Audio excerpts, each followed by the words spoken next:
कैसे हैं आप सभी? मैं आशा करती हूँ आप सभी लोग स्वस्थ और प्रसन्न हो। आज हम हमारा पाठ अनेक शब्दों के लिए एक शब्द को पढ़ेंगे और समझेंगे। तो आइए इस पाठ को प्रारंभ करते हैं। ये है हमारा पाठ, आज अनेक शब्दों के लिए एक शब्द। इनका प्रयोग भाषा को प्रभावी रूप से प्रकट करने के लिए किया जाता है। संक्षेप में जो भाषा है उसके लिए किया जाता है। आइए इसे देखते हैं। भावों को व्यक्त करने के लिए अनेक शब्दों के स्थान पर एक शब्द को भी प्रयुक्त किया जाता है।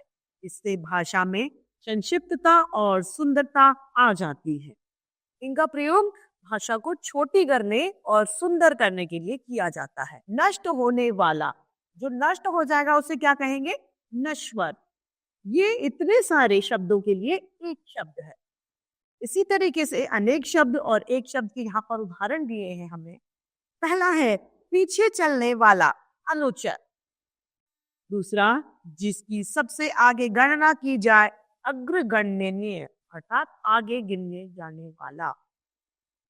तीसरा है अत्यधिक बोलने वाला, वाचाल, जिसको भय न हो, निर्भय, जहां पहुंचना कठिन हो, दुर्गम, जो ईश्वर में आस्था ना रखता हो, नास्तिक, जो काम से जी चुराने वाला हो, कामचोर, जानने की इच्छा यानी जिज्ञासु, जिसके समान कोई दूसरा ना हो, अद्वितीय, जिसको थोड़ा ज्ञान हो, अल्प ज्ञान, अल्पज्ञ, जो नष्ट न होने वाला हो, जिसका विश्वास न किया जा सके, अविश्वसनीय, जो किसी से जीता न जा सके, अजेय, जहां पहुंचा ना जा सके, अगम्य, जिसका कोई शत्रु पैदा ना हुआ हो, अजात शत्रु, जिसकी उपासना न हो, अनुपम, जिससे ऋण चुका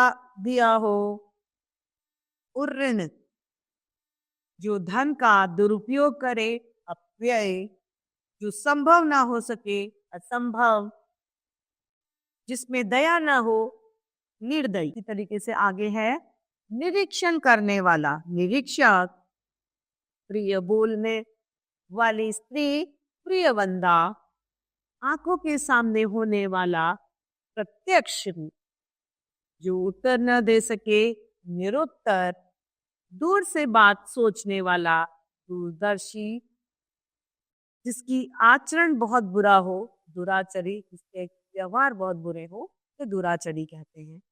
जो गांव में रहने वाला हो वह ग्रामीण, गोद में ली हुई संतान, तत्त, रात को घूमने वाला, निशाचर, निशा अर्थात जिसका कोई उद्देश्य ना हो, निरुद्देश्य, जिसका कोई आधार ना हो, निराधार, जिसकी धर्म में निष्ठा हो, धर्मनिष्ठ, जिस पर उपकार किया गया हो, उपकृत, जिसे लांघना कठिन हो, दुर्लभ्य, जो हर स्थान पर विद्यमान हो, सर्वव्यापी, जो सबके साथ समान व्यवहार करे, समदर्शी। अब ये पाठ समाप्त होता है। आइए इस पाठ के अभ्यास कार्य को हम देखते हैं। पहला, नीचे दिए गए शब्द समूह के लिए सही उत्तर पर सही का चिन्ह लगाएं।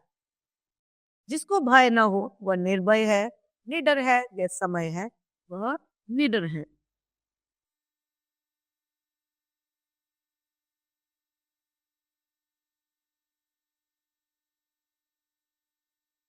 जिसका कोई शत्रु पैदा ना हुआ हो, अजात शत्रु, अनुचर, निरुद्देश्य, अजात शत्रु, जो गांव में रहता हो, ग्रामीण, शहरवासी या प्रत्यक्ष ग्रामीण। प्रश्न दूसरा, नीचे दिए गए शब्द समूहों के लिए एक शब्द कोष्ठक में लिखिए। गोद में ली हुई संतान, इसे क्या कहते हैं? दत्तक।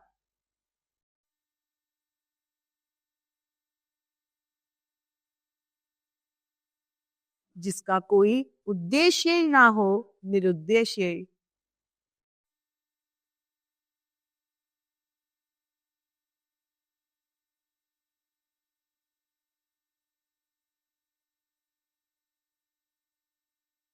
जिसने ऋण चुका दिया हो, ऊर्णी। पल भर रहने वाला, रात में घूमने वाला, निशाचर।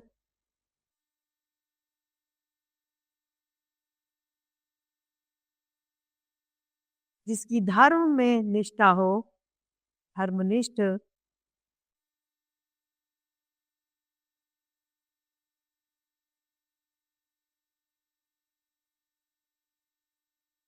और पल भर रहने वाला, क्षण भर, क्षणिक।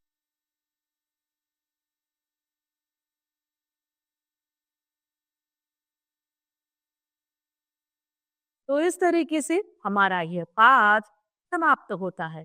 मैं आशा करती हूँ आप सभी लोगों को यह पाठ भले भांति रूप से समझ में आया होगा। तो आज के लिए इतना ही। फिर मिलते हैं। धन्यवाद।